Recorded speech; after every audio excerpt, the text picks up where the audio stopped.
Hi, it's Mrs. Farnham, your volunteer blogger.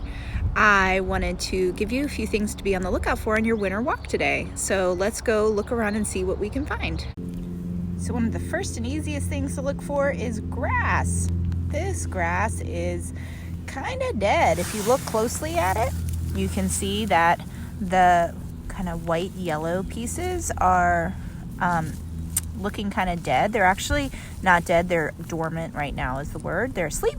And then we also have some other kind of weeds in here that are green, and so they're able to survive in these colder temperatures. But you can also see a lot of leaves that have fallen from the trees that are nearby. So a lot of the plants are going to be asleep that we're going to look at today. So be on the lookout for winter trees. Our winter trees are going to be missing leaves.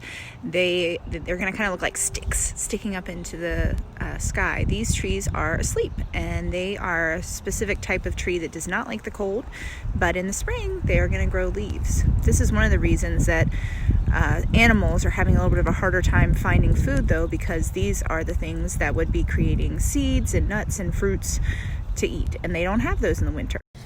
We found a little bit of ice on our walk today, right here. I don't know if you can see it. So water is definitely freezing out here, which makes it harder for animals to find things to drink. Here's some more of that ice that we found. Evergreens like this are some of the few trees that keep their needles or leaves in the winter, and I always tell kids to remember them because they're forever green. They like the winter. And you'll also notice a lot of them have cones, like the one you can see here. One thing that we always try to look for on our winter walks are animals, and you'll maybe notice that they're harder to find because many animals are asleep right now.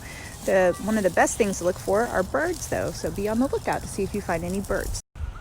A lot of birds migrate in the winter, but in Virginia, because our weather isn't as severe as in other places, a lot of birds actually stay, and here is a bird's nest that we found on our walk. If you were an animal outside in winter, can you think of where you might build a home and what you might eat and where you would find your food and water?